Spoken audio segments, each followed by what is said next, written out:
Sir हाँ, मैंने इस एग्ज़ामिनेशन में टॉप किया है। मेरा ओवरऑल रैंक 3rd है और मेरा स्टूडेंट्स के लिए एक ये मैसेज है, आप ईमानदारी से अपने गोल्स बनाइए और उन गोल्स को अचीव करने के लिए स्टेप बाय स्टेप आप लोग डिसीजन लीजिए। जब एक बार गोल सेट कर लेते हैं, आप उससे भटकिए मत। तो आपको सब्जेक्ट सिलेक्शन बहुत इंपॉर्टेंट है, जो रोल प्ले करेगा।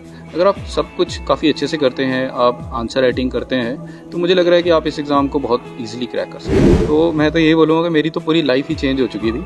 मैंने एकदम से कट ऑफ कर लिया था काफ़ी सारी चीज़ों से और अपना 24 आवर्स ही मैं एग्ज़ाम्स को ही देता था, मतलब प्रिपरेशन को ही देता था। सोते वक्त भी मुझे सपने भी आने लग पड़े थे ना, वो भी मुझे इसी तरीके से आते थे एग्ज़ाम से रिलेटेड। आप अपना 100% एग्ज़ाम की तरफ देंगे, फिर आपको कोई चीज़ रोक नहीं सकती है एग्ज़ाम को। तो आपका नाम जान सकते हैं? जी सर, मेरा नाम विशाल भगत है। तो आपने क्लियर क्वालिफाई किया, टॉप में आप आगे आपने स्टूडेंट्स के लिए आपकी तरफ से क्या मैसेज रहेगा और आपने कितने में क्लियर स्टार्ट किया?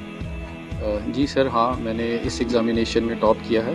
मेरा ओवरऑल रैंक 3rd है और मेरा स्टूडेंट्स के लिए एक ये मैसेज है कि देखिए, आप लोग इस एग्ज़ाम की जब तैयारी शुरू करेंगे, तो आप सबसे पहले प्रीवियस ईयर क्वेश्चंस देखिए, आप सिलेबस अच्छे से देखिए, आप ईमानदारी से अपने गोल्स बनाइए और उन गोल्स को अचीव करने के लिए स्टेप बाय स्टेप आप लोग डिसीजन लीजिए।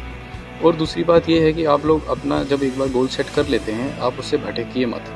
तो साथ ही साथ टेस्ट सीरीज़, जिसका काफ़ी सारे लोग जो हैं वो फ़ायदा नहीं उठाते हैं, तो मैं चाहूँगा कि आप वो भी उठाइए। प्री, मेंस और इंटरव्यू का जो अलग अलग नज़रिया है, आपको उसको समझना पड़ेगा। आपको प्री वाली चीज़ें प्री के हिसाब से पढ़नी पड़ेंगी। उसमें अगर आप जेकेपीएससी की बात करें, तो रिसेंटली काफ़ी सारे बच्चे जो हैं वो सीसैट की वजह से रह जाते हैं। तो देखिए, सीसैट कोई टफ़ नहीं है, लेकिन आपको उसको कम से कम रोज़ का आधा घंटा देना बहुत ज़रूरी है। अगर आप daily half an hour CSAT को देते हैं, तो मुझे लगता है कि आप आसानी से जीएस का तो आप नॉर्मल ही है, प्री का जीएस का कट तो बहुत कम जा रहा है। लास्ट ईयर प्री का कट जो है जनरल कैटेगरी का, वो 42 मार्क्स है। तो 42 मार्क्स यानी कि 21 क्वेश्चंस। अगर आप 100 से 21 क्वेश्चन ठीक करते हैं, तो आपका जीएस क्वालिफाइड है। और इस साल भी 244 पोस्ट के अराउंड है, तो merit near about this he रहेगा। आपको सीसेट थोड़ा सा एफर्ट लगाना पड़ेगा। तो फिर बात आती है मेंस की। तो मेंस के लिए देखिए, जिस तरीके से इस साल भी हमारे जीएस के पेपर हुए हैं, तो उसमें आपको ऐसे अपना जो एथिक्स की केस स्टडीज़ हैं और अपना जो ऑप्शनल सब्जेक्ट है, इसको अच्छे से प्रिपेयर करना होगा। देखिए, ऑप्शनल में ये है कि आपको ऑप्शनल जब डिसाइड करना है, वो काफ़ी सोच समझ के करना है। जिस तरीके से आप देखिए कि अभी एंथ्रोपोलॉजी, पॉलिटिकल साइंस, ये वाले जो सब्जेक्ट्स हैं, इनके क्वेश्चन में जो बच्चे पेपर दे रहे हैं, अगर आप क्वेश्चन पेपर से इस साल का देखेंगे, तो काफ़ी अच्छा पेपर आ रहा है। ठीक है, कुछ मेरे फ्रेंड्स ने जैसे फिलॉसफी लिया हुआ है, ऑल्दो उनकी तैयारी बहुत अच्छी है, लेकिन पेपर पैटर्न बहुत डिफिकल्ट है। तो आपको सब्जेक्ट सिलेक्शन बहुत इंपॉर्टेंट है, जो रोल प्ले करेगा। अगर आप सब कुछ काफ़ी अच्छे से करते हैं, आप आंसर राइटिंग करते हैं, तो मुझे लग रहा है कि आप इस एग्ज़ाम को बहुत ईजिली क्रैक कर सकते हैं। तो आपने खुद की स्टडी स्टार्ट किया, कितना स्ट्रगल रहा आपकी डेली स्टडीज? सर देखिए, स्ट्रगल तो अब मैं अचीव कर चुका हूँ, तो आज की डेट में तो मेरी लाइफ काफ़ी इजी हो गई है। लेकिन ये मैं ही जानता हूँ, या मेरे पेरेंट्स चाहते हैं, या मेरे दोस्त जानते हैं जो मेरे साथ थे। तो मैं तो ये बोलूँगा कि मेरी तो पूरी लाइफ ही चेंज हो चुकी थी। मैंने एकदम से कट ऑफ कर लिया था काफ़ी सारी चीज़ों से और अपना 24 आवर्स ही मैं एग्ज़ाम्स को ही देता था, मतलब प्रिपरेशन को ही देता था। सोते वक्त भी मुझे सपने भी आने लग पड़े थे ना, वो भी मुझे इसी तरीके से आते थे एग्ज़ाम से रिलेटेड। और सबसे बड़ी बात कि जो भी चीज़ें मैं ऑब्जर्व करता था आगे पीछे, आप यहाँ तक सोच लीजिए कि जो भी चीज़ हम ऑब्जर्व करते हैं, जैसे कल फॉर एग्जांपल मैं आपको बताता हूँ, मैं ट्रैवल कर रहा था, आ रहा था, तो आगे गाड़ी थी, गाड़ी के पीछे लिखा था माई डैड्स गिफ्ट।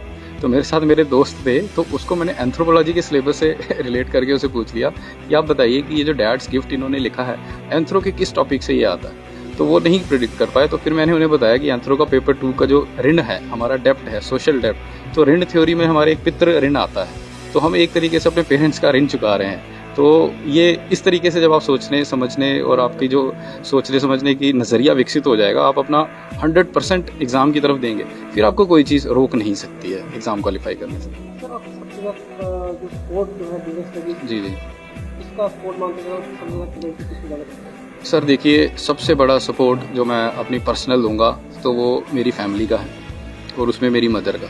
मेरी मदर का रोल सर ये रहा है कि आप लोग देखिए कि आज हमारी इतनी एज हो चुकी है, अभी तक हमें हमारे पेरेंट्स सब्सिडाइज़ कर रहे हैं, खर्चा भी देते हैं, खाना भी पका के दे रहे हैं वक्त वक्त पे।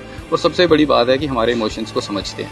ये बहुत लंबा एग्ज़ाम, कई बार क्या होता है कि पेरेंट्स भी बस कर जाते हैं। वो सोचते हैं कि हमारा बच्चा कब से ये तैयारी कर रहा है, एग्ज़ाम निकल नहीं रहा है, तो क्यों ना ये इसको किसी और तरफ लगा दिया जाए, कोई जॉब के लिए बोला जाए, लेकिन कुछ बोला जाए। लेकिन मेरे पेरेंट्स का मुझे फुल सपोर्ट था, साथ ही साथ मेरे फ्रेंड्स।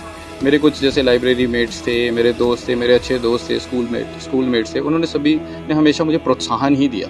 कभी स्टडीज़ करते करते इंसान थोड़ा सा बोर हो जाता था, फ्रस्ट्रेट हो जाता था, तो दोस्तों से बात कर लिया, दोस्तों के साथ कभी घूमने चले गए। तो मैं ये कहता हूँ कि अगर आप एक अच्छे इंसान हो तो आपके आसपास भी अच्छे इंसान होंगे, तो उनकी संगत में अगर आप रहोगे तो आप कुछ भी हासिल कर सकते हैं। तो बहुत सारे स्टूडेंट जैसे आपने स्ट्रगल की, बहुत मेहनत की, बाई स्पोर्ट के, इस तरह बहुत सारे स्टूडेंट हैं पर कहीं ना कहीं वो खर्चा अफोर्ड नहीं कर पा रहे। जी जी उनके लिए आपकी तरफ से क्या मैसेज है, कैसे स्टडी करें? जी, तो मेरा उनसे ये है कि जब खर्चे की बात आती है तो मेरा कहना ये है कि देखिए, खर्चा मैटर नहीं करता है।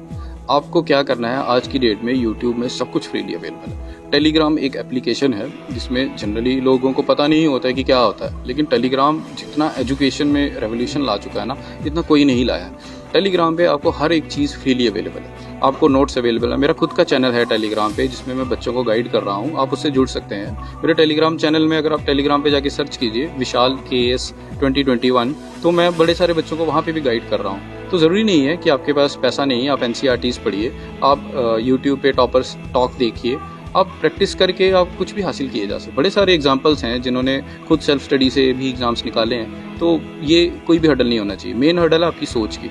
अगर आप एक बार सोच बना चुके हैं, और आप जैसे अर्जुन था, तो अर्जुन ने मछली की आंख में जब निशाना लगाना था तो उसको अपने लक्ष्य के सिवा कुछ नहीं दिखता था। तो ऐसे ही आप अपनी अर्जुन की तरह अपने लक्ष्य प्राप्ति की तरफ चलिए, आपको कोई भी चीज़ नहीं रोक सकती। Thank you sir.